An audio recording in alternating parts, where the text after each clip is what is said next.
I cannot tell you how many times I've tried to record this video, but I'm gonna give it another try right now. This is my little dog Brody. The last time I tried to record the video, he was barking in the window and causing all kinds of problems. So hopefully he will cooperate and I can actually share this story with you. So my name is Trisha and welcome to our channel. Today I'm going to share with you how I went no contact with my entire narcissistic family. I had been in an abusive narcissistic relationship for over 10 years. I started to learn about narcissism about 2 years ago and really kept delving deeper and deeper and saw my story woven in a lot of other people's stories. So I realized that it was abuse and it wasn't going to change, and I really needed to get out. In the whole 10-year marriage, I never shared my story with other people because I thought that they were just relationship issues and that it was something that my husband and I could work out together. Plus all the gaslighting and other manipulation tactics, I was really stuck and I didn't see it for what it was. Anyways, I finally started to be pulled out of that hole by hearing other people's stories, and a couple of months ago, the relationship ended. It ended really abruptly because I had planned to start to preserve myself by not sharing as much with the person and started to just slowly pull back. But the minute he saw that slight bit of pullback, he cut us off completely, financially, everything, and just left. So in the process, I then had to start sharing my story with my family, but my family of origin has never been very warm and supportive and a safe place to land. Anytime you have an issue, you have a price to pay. Like with my sister, it was always I had to try and convince her of how bad things were, to try and get any sort of support or help. With my aunt, she would believe you, but then it would come with, and she's a helper, but it would always come as a price to pay. Like if you took help from her, you knew that you were going to get verbally abused, psychologically abused. She would call you all sorts of names and just put you down and make you feel ashamed and small for asking for help or receiving help. So she'd even volunteer help, and while she's helping, she's like offending you. So it was just a well-known fact that she was someone that would be there for you, but it came at a heavy cost. So I'll give you an example. Like when I was pregnant with my second child, she would come over and like offer to help do laundry or like something like that. And then she would just complain that I have too many of these clothes or too many of those clothes, or that I don't separate my things properly, or that certain things should be hung up and that she knows best. And so it was always this like very combative and hefty price to pay to get the help. Sure, the laundry was done, but after it was done, you feel like you've been through a battle and that you have to justify and explain why you have certain clothing items or why you need so many of this or so many of that. So there was always a price to pay for getting help. And then my mom was another person who she always had your back, but she wouldn't mind taking a strip off that back if she could. And she always makes everything about her. So anytime you have your own pain, you have to share the spotlight with her pain that she's carried all her years. She could never just be there for you and love you. So I'll give you an example. When my dad passed away last year and I called my mom to tell her, they had been divorced for the majority of my life, like over 30 years. But when I called my mom to tell her that my dad passed, she's like, oh, well, I guess I'm next. Instead of being like, oh my goodness, honey, I'm so sorry. Like, how are you? It's always like about her. When we decided to move out of the city that she lives in so that we could afford to buy a house, she made it about us abandoning her and leaving her and trying to get away from her and all of this, when all we wanted to do was make a better life for ourselves, by being able to purchase a house and have a little bit more space for our children to grow up and have a backyard and live in a community as opposed to a high rise. And so it wasn't about leaving her, but the aftermath of it was such a great thing, because having that physical distance between us helped me to separate from that toxicity. I didn't have to explain why I wasn't available constantly. I didn't have to explain why I went to certain stores and not others, because we weren't in the same vicinity anymore. It gave me a little bit more freedom from that toxic relationship and abuse, to just become my own person. And that's crazy to say as like a 30-something-year-old, that it was so impossible to be my own person being near my mom. Anyways, so those are the three main people in my family: my mom, my aunt, and my sister. So I'll tell you more specifically how it came about that I went no contact with each of them. So narcissists don't like to lose, and whatever losing means to them is what's important. So when my ex and I split, his goal, I think, was to bring me back to him, but bring me back on my knees, where he never had to apologize or make changes, but put me in a position where I needed him so badly that I had to come back to him. So when he removed all the financial support from our family, and I was a stay-at-home mom for many, many years, he left the kids and I stranded with $100 in the account. My aunt had given me $100, and she did that of her own free will, and that was so nice of her, because I was stressing about how we were going to afford, even gas and groceries. And so he knew that she would be someone that would help us financially, and so he went to her first and said whatever he said to her. I don't even know, and it doesn't really matter. Like, your family should have your back. They should love you. They should not just believe whatever someone is willing to say about you. They should verify it and check in with you. But she bought it hook, line, and sinker, and she called me up angrily, yelling and screaming that I waste money and whatever else that he said to her. And I was trying to share with her like the years of abuse and like everything that I had endured, and she wasn't hearing any of it. She hung up the phone on me. And I really thought heartbreak was not a physical thing. I really thought heartbreak was like an emotion. But that was the first time in my life that I learned that heartbreak is a physical thing. My chest hurt so bad. I couldn't wear a seatbelt across my chest. I would have to hold the seatbelt up away from my body during that time.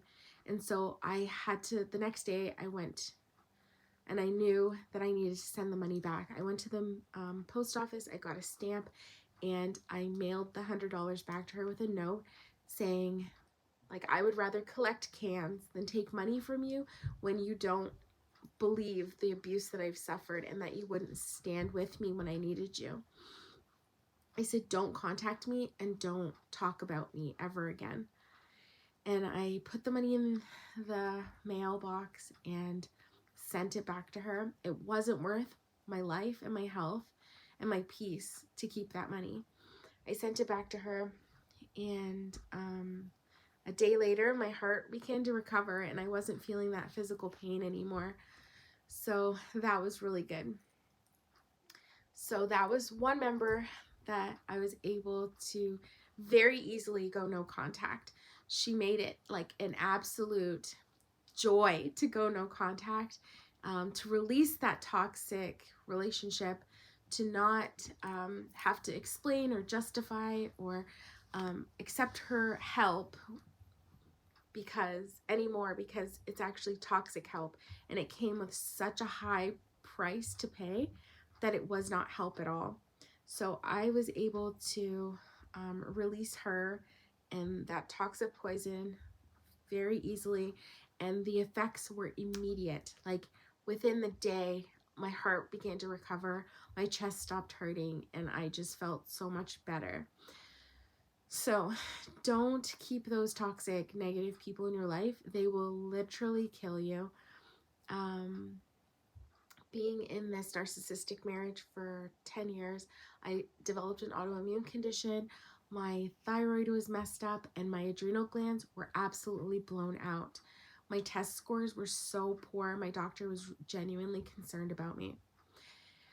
So that was the first person that I lost, or first, I wouldn't use the word lost, released out of my sphere.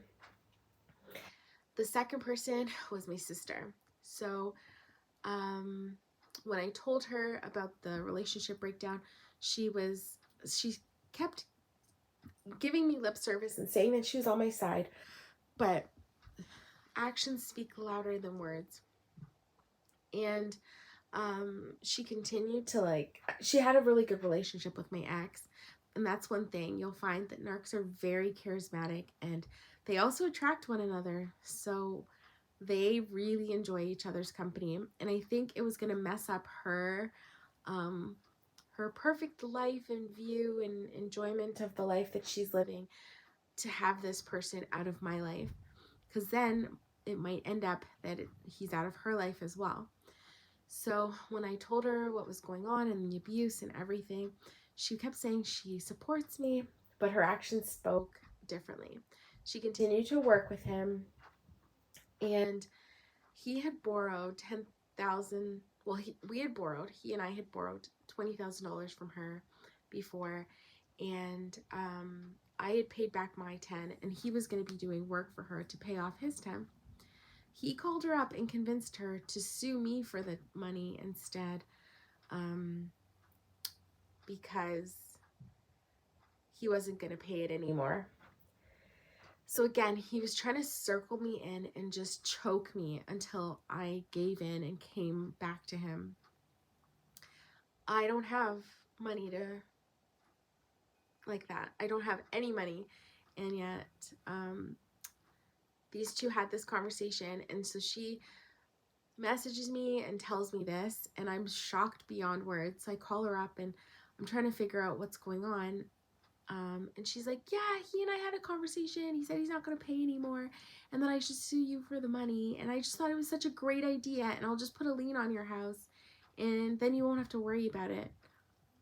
What? Like, how does that even make any sense to you? She should have stood with me and said, like, are you crazy? Like, I'm not going to do that to my sister. But she likes to have a good image in the world, and to her, like, that just made really a lot of sense to do and go along with this crazy scheme of his. So my heart again was just like broken. I couldn't sleep again that night. And so about 4 o'clock in the morning, I picked up my phone and I sent her a text message, and I just said, this is heartbreaking. I can't believe that when I needed you most, you didn't stand with me and say, like, are you crazy? I'm not suing my sister. This was between you and I. I can't believe you would do that to me. And so I said, like, don't, if you're not standing with me, then I'm done. And so I sent her that message, and I immediately after the message went through, blocked her. And I went to sleep for the rest of the night, and I felt great. Absolutely no problem. That was another easy cutoff. Like, I always felt like I had to convince her and get her approval for decisions that I was making. I always felt like I had to show her how much I was suffering, and like that she never had any empathy for me or real concern or real like love towards me. She just let me suffer on my own. But this idea in my head that I had this family that was supposed to be there for me was just killing me. So now that I cut them off, like, I don't have this expectation that someone should be there and like helping me or listening to me or being in my corner because I've cut them off. So that was a really easy thing to do, and it just made the situation easier to bear, knowing that I'm on my own and that I'm supposed to be on my own, if that makes sense. So that was the second person, and it was in a matter of maybe a week and a half, and it's out of the blue because I never expected all of this stuff to happen. Even though I had been learning about narcissistic abuse, it was still like very raw. So when that heartbreak happened with my sister, I had called up my mom, and I was trying to find like comfort and rest in her. And I told her what happened, and again, she made it about her. She was like, well, I've been divorced like twice already, and you know, I know how these things are. I know how these guys play games and like yada yada yada. I'm not gonna, you know, take the bait. And so I was feeling like happy and like okay with that.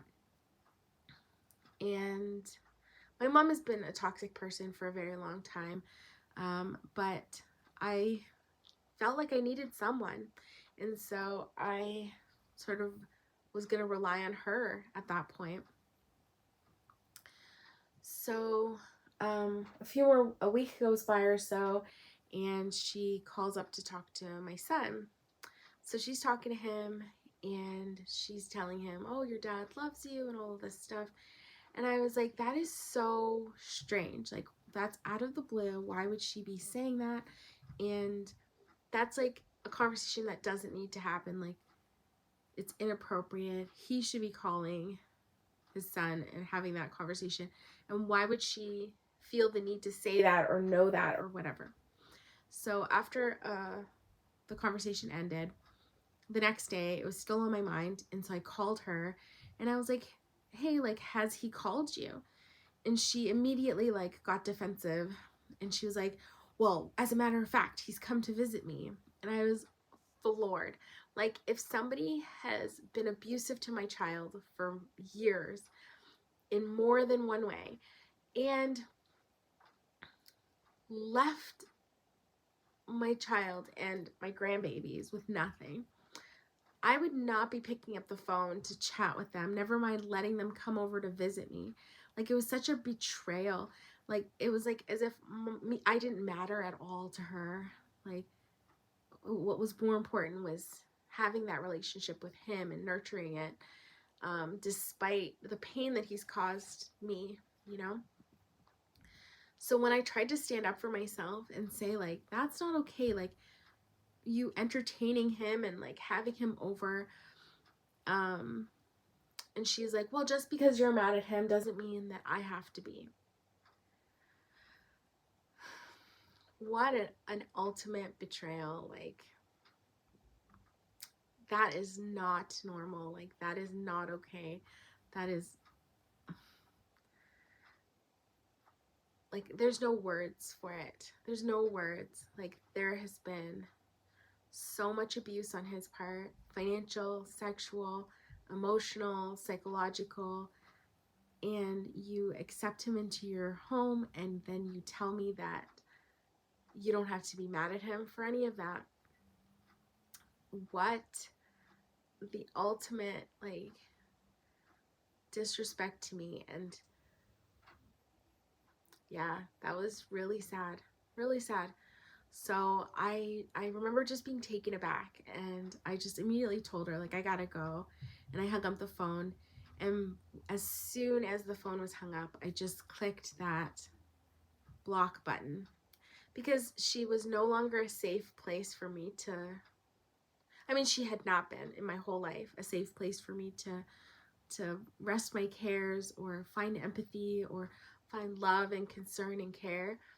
She was, but this betrayal and this treating me like I wasn't worth anything to her, not even worth protecting me from my abuser, was like the final straw. I couldn't trust that anything I said to her wouldn't be then like carried as a message back to him. yeah, so I just blocked her immediately. And then a few days went by and I got an email from her, and it was also quite like, you know, like she knew the pain that she had caused, but none of it mattered. She sent me an email with a link to a YouTube video about like generational curses and how divorce runs in families. No acknowledgement of the pain that she caused me, no repentance for betraying me, no, you know, show of care or concern or anything, but just like reprimanding me for wanting to get away from my abuser through sending this email. So I immediately sent it to my junk folder and blocked her email as well. And I have one sister that's remaining. She's suffering greatly at the hand of this family. And she's been self-medicating and doing all sorts of things through her life because she's also an empath. And the toxicity when it spills out of these toxic people, it will make you sick and it will kill you. 100% my autoimmune condition and my thyroid and my adrenal gland have been blown out from the stress and the toxicity that I've lived in and amongst for my whole life, but particularly the last 10 years in this relationship. So when I blocked my mom and I just started sleeping so well and just being able to make my own decisions without being punished for making those decisions and not having to second guess everything because I've been gaslit by the flying monkeys who are telling me that what I'm doing isn't right and that I need to stop, you know, trying to get away from him and that I need to thank him for all the things that he's done for me, which is crazy. And I can actually start to heal and really discover who I am when I'm not being influenced by the toxicity and the need to like please them and appease them and justify and explain away my choices in life. So weeks go by, like almost a month has gone by, and although I blocked my sister via phone, she still has my email address, and she finally reaches out, and it was unbelievable. She reached out not to say like, I'm sorry for what's going on, how are you, I realize that you're all on your own through this very difficult time. None of that. She reaches out to let me know that there's a show that we usually go to every year, and that she reaches out to let me know that the tickets are on sale. As if I have money, as if nothing else is going on in my life, as if I'm not hurting, as if she had done nothing to cause me distress. Like, the level of disconnection from reality that these people live in is astonishing. Like how they can see someone, or know at least someone suffering, and just completely ignore it and treat it as if it's nothing and only acknowledge the things that matter to them. It's crazy. Anyhow, so after I received that email, I just blocked her as well. So in the matter of like a month and a half, I lost my husband of 10 years. I won't say lost.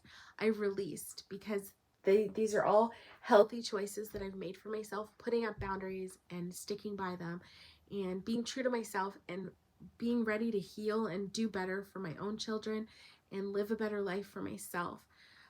So I've released my husband, I've released my sister, I released my aunt, and I released my mom. And my dad passed last year. So at this point, I'm really on my own outside of my children. So I'm making a fresh start. I'm going to counseling, and I'm going to do better and make sure that I don't allow these toxic individuals back into my life. In a couple of days, we're going to be having our first holiday as a much, much smaller and healthier and happier family. So I'm looking forward to that. And if I have an update, I will give it to you. I believe that these YouTube videos and communities like this are what helped me escape this abuse, because I was able to see my story woven amongst all of these other people's stories, and I recognized it as abuse finally by hearing other people talk and shed light on it. So don't hide in silence and think that you're suffering. Don't hide in silence and think that you're suffering on your own. Share your stories, please, because it helps other people and it will help you to heal. I'd love to hear from you down in the comment section below. And if you hit that subscribe button, I will keep you updated and share content that I hope you'll find value in. It was great chatting with you and sharing my story. If you have anything that comes to mind, I'd love to hear about it down in the comment section below. Until next time, take very good care of yourself. You are worth it, and the world needs you for who you are. There was a quote from another narcissistic channel, and I love it. The quote is that your narcissist didn't choose you because you had so little value. They chose you because you have so much value. These people are trying to steal your light, and don't let it happen. Be your bright self and shine. All right, guys, have a good night.